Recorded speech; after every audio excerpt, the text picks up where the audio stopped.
વાત કરીએ બોટાદની તો બોટાદના ઇતરિયા ડેમમાં પાણી છોડાતા ખેડૂતોમાં આનંદની લહેર ફેલાઈ છે। જસાઉની યોજના અંતર્ગત ખેડૂતોની રજૂઆતને લઈને નિર્ણય કરવામાં આવ્યો, ત્યારે પાણી છોડાતા ખેડૂતોમાં ખુશીનો માહોલ છવાયો। આસપાસના 10 ગામના ખેડૂતોને સિંચાઈ માટે લાભ થશે। અંતે ખેડૂતોનો હુંકાર સરકારે સાંભળ્યો। વિગતમાં એવું છે કે આજે હું તમને કહું, અમે સરકારશ્રીમાં જે આપના માધ્યમથી અમે જે મામલતદારશ્રીને આવેદનપત્ર આપ્યું અને જે અમારી વાત આપના માધ્યમથી જે હું તમને કહું સરકારશ્રી સુધી પહોંચાડી, અને જેથી કરી અને અમે સાથે ધારાસભ્યશ્રી તથા અમારા માજી ધારાસભ્ય શ્રી આત્મારામભાઈ પરમાર, સુરેશભાઈ ગોધાણી, જયરાજભાઈ પડગીર સાથે રહી કુરજીભાઈ બાવળિયાને જે મંત્રીશ્રી પુરવઠાને અમે રજૂઆત રૂબરૂ કરવા ગયેલ અને અમને બહુ સારો પ્રતિસાદ અમને આપી, અને જેથી કરીને અમને તાત્કાલિક રાત્રે રજૂઆત કરી અને સવારમાં અમને સૌની યોજનાનું પાણી આપી દીધેલ, જેથી કરીને આજે અમારે ત્રીજો દિવસ કેનાલની અંદર પાણી આવેલ છે। એથી કરી અને ઘાસચારાને ફાયદો થયો છે, માલઢોર પક્ષીઓ માટે। એના હિસાબે આજે અમે આપનો તથા સરકારશ્રીનો અને કુરજીભાઈ બાવળિયાનો ખૂબ ખૂબ આભાર માનીએ છીએ, અને અમારા સૌ ખેડૂતો બહુ ખુશ છે। રજૂઆત તો અમે વારંવાર કરેલી છે અને છેલ્લા 6 મહિનાથી રજૂઆત કરતા આવ્યા છીએ।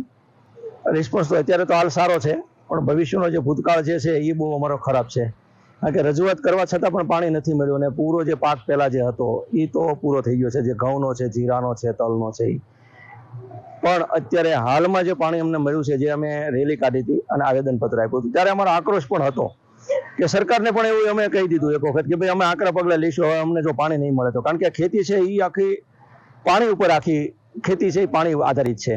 અને પહેલાં તો જેને ડ્રીપ માઇક્રો ઇરિગેશન પણ બધાએ કરેલું છે, છતાંય પણ પાણી ન મળે તો ખેડૂત છે એને બધે પાક છે એ નિષ્ફળ જતા હોય છે, અને ખાસ કરીને જ્યારે ઉનાળો આવતો હોય ત્યારે તળ જે છે એ ઊંડા જતા હોય છે, અને ચોમાસામાં પણ અમારે કેનાલ આવેલી નથી, એટલે જેથી કરીને પાણી કહેતો નથી। અને ધનિષ્ઠ ખેતી કરતા જે ખેડૂતો હોય, જે બાગાયત વિભાગની અંદર સરકારે એ પણ સબસિડી આપેલી હોય, પાણી ન મળે તો સરકારની સબસિડી ફેલ જાય અને ખેડૂતનો ખર્ચ પણ ફેલ જાય, અને જેથી કરીને પાક પણ નિષ્ફળ જાય।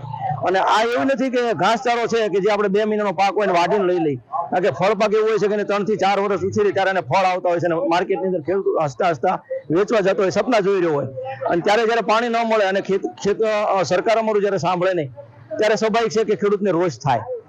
પણ અમે એક રેલી પણ આપી અને આવેદનપત્ર આપ્યું, અને સ્થાનિક ધારાસભ્ય શ્રી અમારે સુરેશભાઈ છે, પછી આપણે સિંચાઈ મંત્રી જે છે કુરજીભાઈ બાવળિયા છે, એમને રજૂઆત કરી અને એમને અમને સાંભળ્યું પણ ખરું।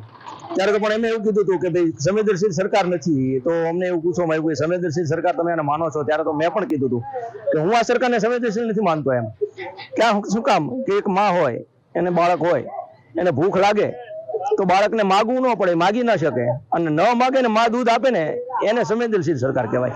બરાબર, આ તો અમારે રજૂઆત કરવી પડી છે, અને ઘણી બધી રજૂઆત કરી, લેખિત કરવી પડી, મૌખિક કરવી પડી, રોડ ઉપર નીકળવું પડ્યું છે, ત્યારે અમને પાણી મળ્યું છે, પણ છતાં એનો ખૂબ ખૂબ આભાર। ખેડૂતો માટે તો ખૂબ આનંદ હોય। અમને તો એવું જ લાગે કે આજે ચોમાસું જાણે એક વહેલું આવી ગયું હોય, કારણ કે અત્યારની પરિસ્થિતિ એવી હતી કે ખેડૂતોને કંઈક ખેતી કરવામાં પાણી મનુષ્યને પીવાનું નહોતું, તો અબોલ પશુઓ, ગૌવંશ, એના માટે તો એકદમ દુષ્કર સ્થિતિ હતી। આજે આ નહેરને જોઈને એટલો બધો આનંદ થાય છે। હું અહીંયા ગૌશાળા, આપણી સર્વોપરી ગૌશાળા છે સંજય ભગતની, ત્યાં આવું જાઉં છું તો અઠવાડિયાથી મને અહીંયા આવવાનું મન નહોતું થતું, કારણ કે પાણીથી વિલિપ્ત એકદમ બેકાર લાગે બધું।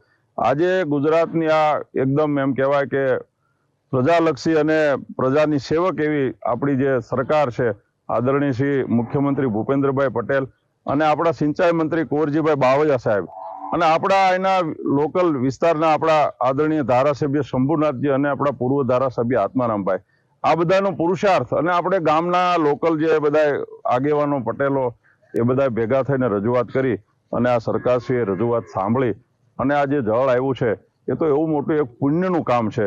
એમાં ખાસ કરીને ગૌવંશને અબોલ પશુ માટે હજારો જીવોનો જાણે એમ કહેવાય કે પ્રાણ બચી જશે।